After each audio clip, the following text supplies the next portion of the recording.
I'm the Global Runner and I just ran 73 minutes in the half marathon, aged 51.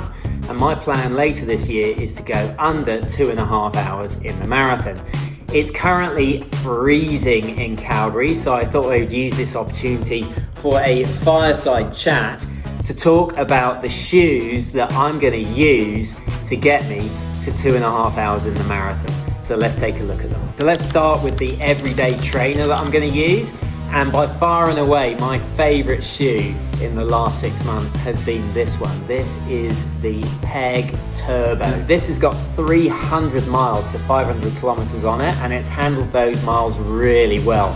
This doesn't have any type of carbon fiber plate in it, but we got plenty of Zoom X foam underneath.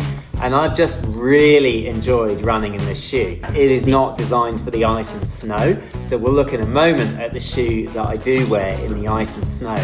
But these shoes you can wear for pretty much any run. You can wear them on fast runs, you can wear them on slow runs, and they just do the job.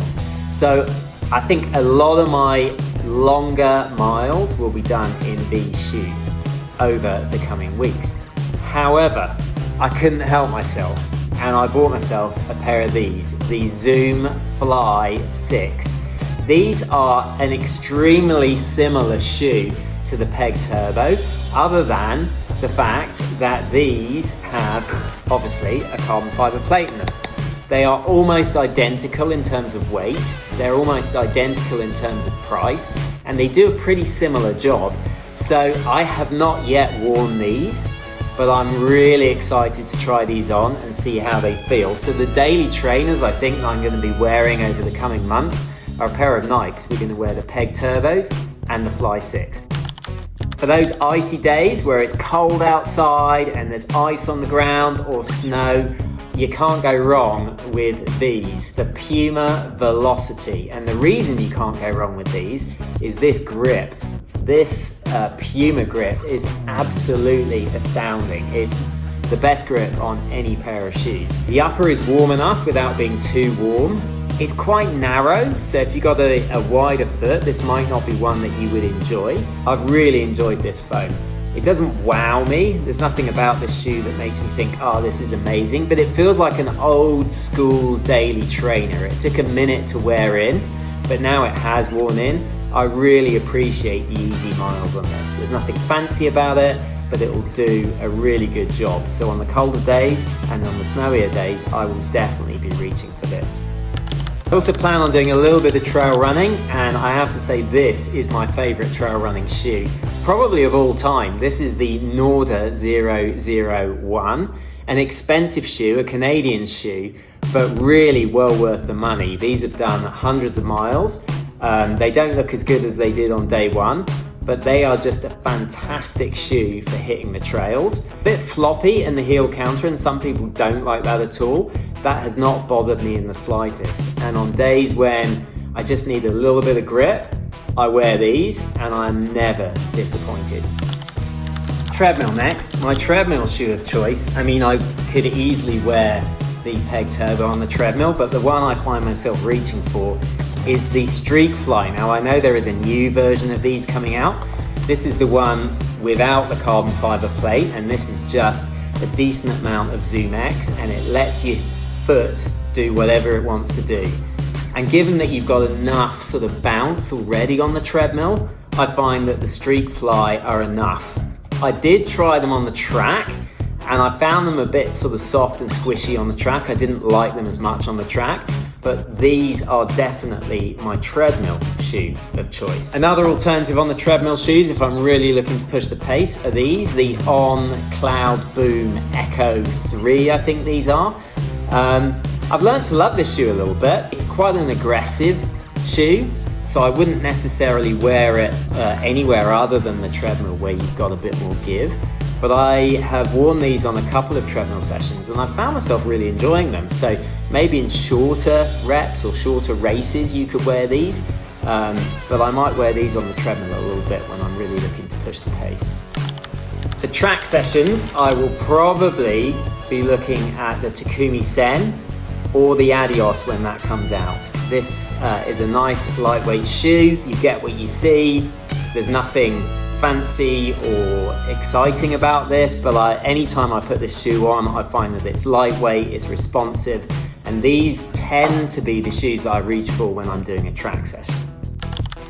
Tempo days really depends on how I'm feeling. Sometimes I reach for the Peg Turbo. I imagine I might do a few tempo runs in the baby version of the Alpha Fly, the Fly 6 here. That is probably a good shoe for those types of session. But really I go with something that makes me feel comfortable and has a little bit of turnover. I do sometimes reach for a race shoe, in particular this one. And then a final tempo run shoe, which nearly hit the race shoe category, is the Sky. I just found this a bit too floppy in the forefoot, like a little bit too big. So I'll definitely be wearing these on tempo runs, but they didn't quite make the grade when it came to race shoe day. For race shoes, you will have seen that I've done a couple of videos recently on race shoes. This is the shoe that I raced my 73-minute half marathon in. This is the Puma Puma Nitro Elite 3, and I can't say anything bad about this shoe. It is lightweight, it's got amazing grip, it's got great foam, and it's really reasonably priced. So you can't go wrong with this shoe. The one that I'm sort of eyeing up a little bit is this, the Cybertruck of the racing shoes. I've tried this on a couple of sessions and they are super exciting. Like, they really wow you when you put them on. I haven't put them into any real test yet, and I did have a little bit of an issue with the toe, just sort of, I think it pushes the heel forward a little bit, and so there was a bit of banging on the toe in the front. So the jury's a little bit out on this, but this is an extremely exciting shoe that I want to get on my foot in some races in the near future. And then finally, let's look at the shoes I really didn't get along with. Some of these might be a bit controversial. So, the Adidas SL. This seems to sort of fall within a number of different stalls. This shoe, I think, struggles a bit in terms of its identity. Is it a long run shoe? Is it a tempo shoe? Is it a faster shoe? Like, it's certainly lightweight and there's a stack of foam there. It does feel fun when I put it on, but I'm not really sure what I would use it for. Would I use it for tempos? Probably not. Would I use it for long runs? Probably not. Like, I think this high stack hurts my ankles a little bit. So while I enjoy this shoe and it's a good shoe, I'm not sure how many miles I'm going to get in it, because it just doesn't seem to do a specific job for me, and so I'm not sure when I'll be using it. Another shoe that I am not sure when I'll use is this one. This is the Super Blast 2. Now, I've barely worn these at all, but I've got to say, these are massive.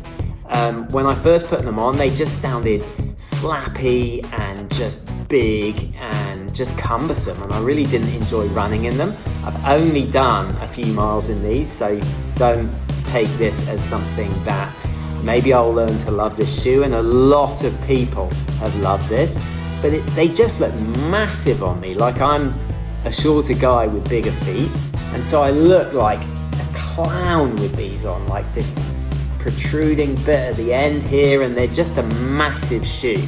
Now, a lot of people have said they're great for marathon pace. A lot of people said they're good for tempo runs. I haven't yet found my use for this, but I'm not sure I'll be running too many miles in these.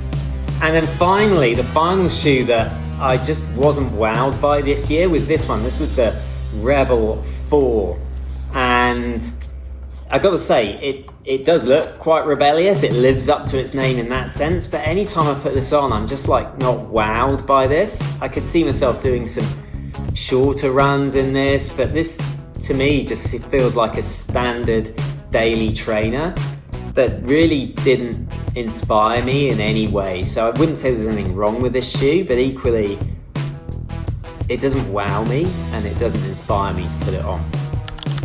So there we have it. I've got quite the arsenal, but those are the shoes that I plan on wearing in my quest to run under 2.5 hours in the marathon. Let me know if you agree with my assessment. Let me know if you've tried any of these out. Let me know what you think of those shoes, or if there are other shoes that you think I should be trying. Thanks for watching. Please subscribe, and I'll see you on the next one.